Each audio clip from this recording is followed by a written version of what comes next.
You are now listening to Dear Dope Chick, a weekly podcast created to inspire and energize women to live life on their own terms. I'm your host, Felicia, and here's today's dose of dope. Dear Dope Chick, welcome and welcome back. How you living today? How you feeling today? Are you ready today to take some action? For those of you who are new here, who haven't been here in quite a while, or have been rocking with me since day one, Dear Dope Chick is an action-based podcast. So what does that mean? That means that every single episode, you are challenged to take one step that aligns with living life on your own terms. That means you're taking one step today, however small, however big, however you want to categorize or label it as. You're taking that one step that aligns with the lifestyle that you most desire. As always, this is your decision to make. No one else can make this decision for you. So that means that today you get to decide what you want to do. You get to decide how many steps you'll take. You get to decide if you will take a step. You get to decide how conscious, how present you want to be today to do these things, how in the moment you want to be, how in tune with your own life you want to be. These are your decisions to make today. I am here as a beacon of encouragement. However, it is up to you to decide to make the moves. You owe it to yourself to steer your life in the direction that you've always wanted to go. And you can do that for yourself today. So let's get to work. Go ahead and grab your journals.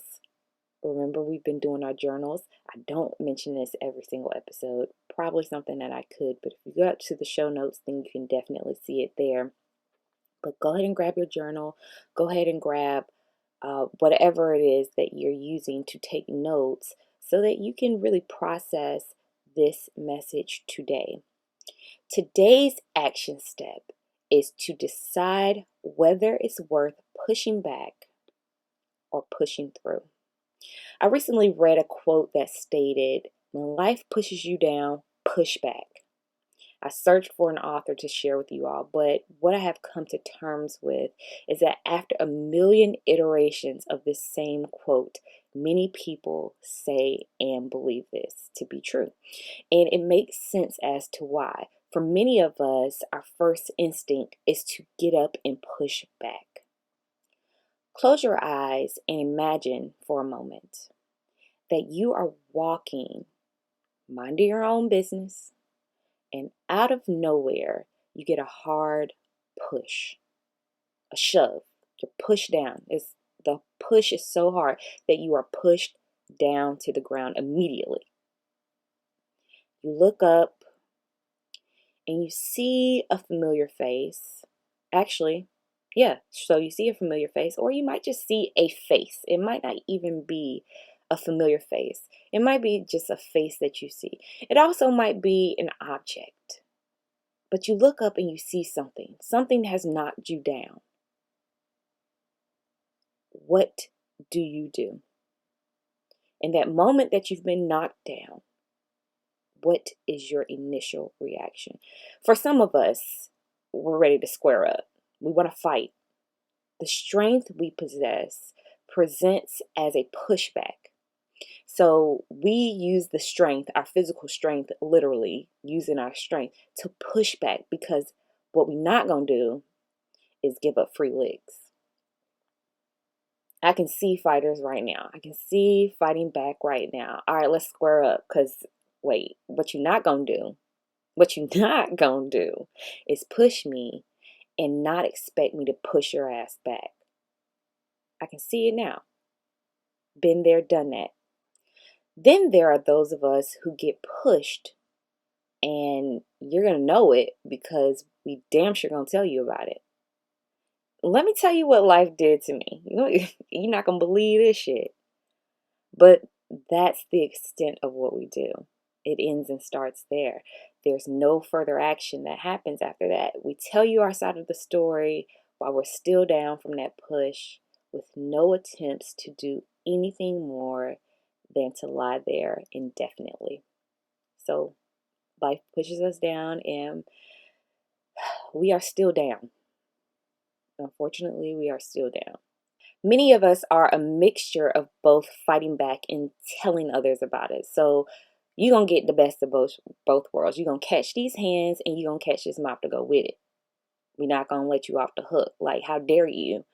Whatever it is, you as a person or in some type of circumstance, how dare you come up to me and think that you're going to knock my ass down, and I'm not going to tell people about how I beat your ass, but also beat your ass, or at least attempt to beat your ass. But either way, we gonna scrap, and I'm gonna tell people about it.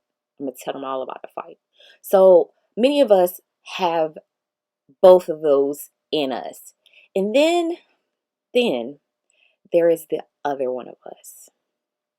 This person carries a different perspective. This person understands that life is always working with them. They see life as a trusted teammate that has always had the team's best interest at heart. Yes, this person has feelings too. When life does something to hurt them, they speak up and go directly to the source of its pain. Ouch, ouch. I'm feeling hurt right now because of what happened. What's going on? They're coming straight to the source. They're asking the questions. What's going on? This is how I'm feeling about this right now. What's happening? Then they intuitively and attentively listen to life's response. They ain't coming in swinging, ready to throw down on everybody. They're actually sitting there and they're listening and they're taking it all in and they're open. They don't assume neither ill will or ill intent or goodwill. They don't think either one of them. They don't come in with the assumptions that either one of them are what they are. Rather, they listen with an open heart and an open mind. They're just listening. All right, talk to me. I'm listening. And because that person trusts life, they don't ask a ton of questions about why. In fact, sometimes they forego the questions altogether. The why is irrelevant as far as they are concerned. Why is that? Because this person accepts that an explanation isn't necessary to continue pushing through and pressing forward. The circumstances don't matter, and they don't matter enough to stop them from doing what they most desire. Okay, so you pushed me. I get it. Or I might not get it. It doesn't matter if I get it or not. I've been pushed. I've been pushed. So what am I going to do about it? Instead of seeing the push down from life as an attack on them, this person sees the push down as protection. Maybe they see it as protection. Maybe they don't see it as anything at all. Maybe it's not an attack. Maybe it's not protection. Maybe it is what it is, you know? The thought to push back may cross their mind and may be first instinct because, well, they are human. And after years of fighting back, it's innate. It's one of those habits, those things that we like to call habits, which are just automatic responses. It's actually thoughtlessness. Habits are thoughtlessness. That's a topic that I would love to dive into it at another time. But it's just thoughtless behavior. It's just something that we're programmed to do. So instead of going with the program and flowing with the program, they've decided to switch on a switch. Instead of blindly following what they typically do, they are taking and making a conscious effort to find a different way, to explore the opportunity, to see the possibilities. Now I can do this, or I can do this, or I could definitely do this, or I can see it as this instead of going this direction. Well, maybe it's this. They take the opportunity to think. Maybe it's not attack mode that I want to go into today. Maybe I don't want to push back. Maybe I feel divinely protected. Thank you. I'm going to find my way to push through. However they see it, this person is committed to changing their attitude and approach to life. This person refuses to keep living their lives in a constant war zone. They don't want to live their life that way anymore and have opted to explore a change of scenery. So instead of pushing back, instead of unleashing their rage while giving life a piece of their mind, they've opted to thank life for the protection and push through. They accept that push downs happen and decide to move forward from them. They release any resentment that they have initially felt because they understand feelings are two things. Feelings are fleeting and feelings are feedback.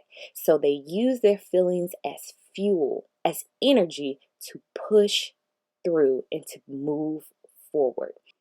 This person is more concerned with moving forward than they are with reducing the interactions that they have in life to attacks. They don't reduce them to attacks. I mean, it's more complex than that, right? But at the very time, it's very simple. Life pushed me down. Life pushed me down. They see the balance, both the good and the bad of the situation, and they accept that both are present, both can be true at the same time, determine that neither will stop them, and resolve to keep pushing through. When life pushes you down and you're tempted to push back, consider that there are other ways to move. Consider that there are other possibilities out there. Consider that there are other opportunities out there, opportunities that you have yet to explore and that are awaiting your exploration. If you are tired of getting the same results, especially if you are tired of getting the same results, open yourself up to different. So over the course of the week, determine who you want to show up as. You got pushed down. So what? What now? Are you a fighter? Are you a complainer? Are you both? Are you divinely protected? Are you courageous? Are you tenacious? Are you in full on attack mode? Are you down for tit for tat? Are you asking questions and investigating? Are you flowing and letting go? Are you pushing back? Are you pushing through?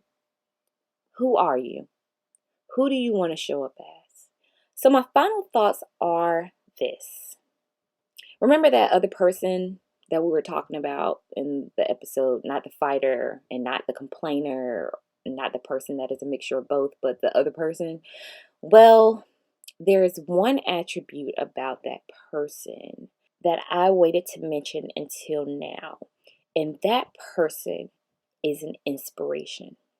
They're an inspiration because they offer and honor other perspectives. They've maybe traveled down one path before and have pivoted. Maybe they're still on that path, but are open to other opportunities and see other ways and are open to discuss them and learn from them.